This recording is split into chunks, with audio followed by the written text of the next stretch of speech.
Alors, je m'appelle François Bon, je suis enseignant à l'université et j'enseigne l'archéologie, plus précisément la préhistoire. Voilà, c'est-à-dire, et moi plutôt la préhistoire qu'on appelle ancienne, c'est-à-dire celle où le monde était peuplé uniquement par des gens qui vivaient de chasse, de cueillette et qui étaient nomades.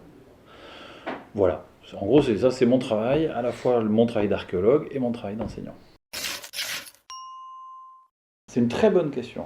Parce que c'est difficile de savoir depuis quand est-ce que des hommes s'intéressent à leur passé et du coup vont creuser dans le sol pour voir un peu qu'est-ce qu'il y avait avant eux, quoi. Alors, si je te réponds de manière un peu simple, je te dirais que on a commencé à faire pas mal d'archéologie à une époque qu'on appelle la Renaissance. Ça, c'est au XVIe siècle. Et le Renaissance, d'ailleurs, ça dit bien son nom, c'est des gens au XVIe siècle, donc il y a à peu près 500 ans, qui voulaient faire renaître l'Antiquité.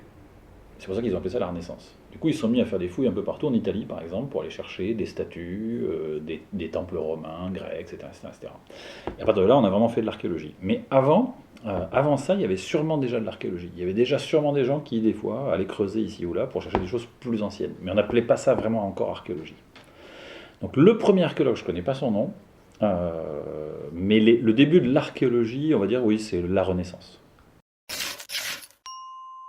Ça dépend des pays. Parce que les pays n'ont pas la même législation, le même droit sur ce qu'on appelle le patrimoine archéologique. Il y a des pays, par exemple, où tout ce qu'on trouve dans le sol, ça appartient à l'État. Point. Pas de discussion. Et il y a des pays comme la France où, en fait, ça appartient aux propriétaires du terrain. Mais il y a une petite nuance aussi. Ça dépend si c'est une découverte volontaire ou involontaire. Par exemple, si tu fais venir un maçon chez toi et que le maçon il casse un mur et que ce mur il est très ancien et que tu trouves un trésor dans le mur, bah, il y aura une partie du trésor, ça appartiendra au maçon. Parce que c'est lui qui l'a trouvé par hasard. En revanche, si on fait une fouille exprès à cet endroit-là parce qu'on pense qu'il y a quelque chose, à ce moment-là, ça appartient à l'État et au propriétaire, mais pas à celui qui fait la fouille. Moi, rien ne m'appartient, par exemple. Aucun objet que j'ai trouvé ne m'appartient. Ça appartient soit au propriétaire, soit à l'État. C'est un peu le hasard, c'est ce qu'on se racontait la semaine dernière, c'est que moi c'est vrai qu'au début j'aimais bien l'histoire, j'aimais bien, tu vois, ça m'intéressait à l'école, au collège, je me rappelle, j'aimais bien les cours d'histoire, ça me plaisait, etc. Et puis j'ai rencontré quelqu'un qui m'a montré que quand on se promène dans les champs, un peu partout, on trouve facilement des pierres taillées. Que ça se trouve assez facilement des pierres taillées, parce qu'en fait la préhistoire elle a quand même duré des centaines de milliers d'années. Donc même si beaucoup de traces préhistoriques ont disparu, si tu te balades dans les champs, tu trouves... il y a eu tellement de gens qui nous ont précédés qu'en fait ils ont laissé plein de traces pour qui sait les voir. Et en fait quand je me suis rendu compte qu'il y avait des pierres taillées qui se baladaient dans les champs autour de chez moi j'étais en région parisienne à cette époque-là, ça m'a intéressé, ça m'a plu, et j'ai commencé à ramasser ces cailloux, à les classer, à les dessiner, à essayer de les décrire, de les comprendre, et puis petit à petit, hop, ça m'a passionné.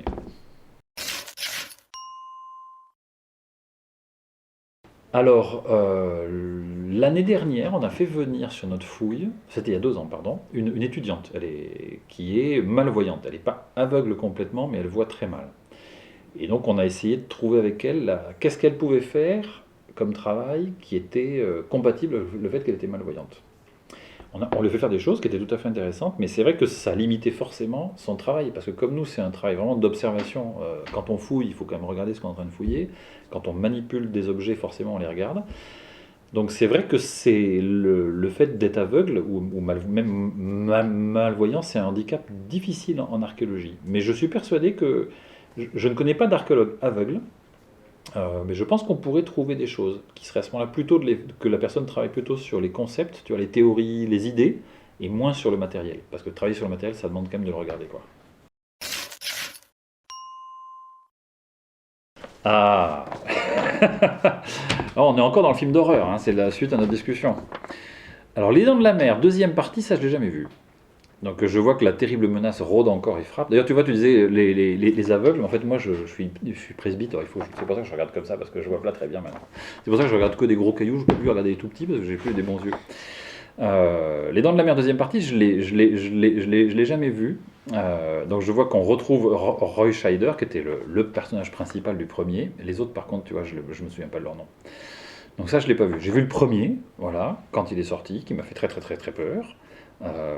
Mais le deuxième, je l'ai pas vu. Et quant à l'autre, c'est aussi un film d'horreur. Et là, je reconnais pas ce film d'horreur. Je pense que ça, c'est des très bonnes questions pour Jean-Baptiste, qui lui est hyper fort.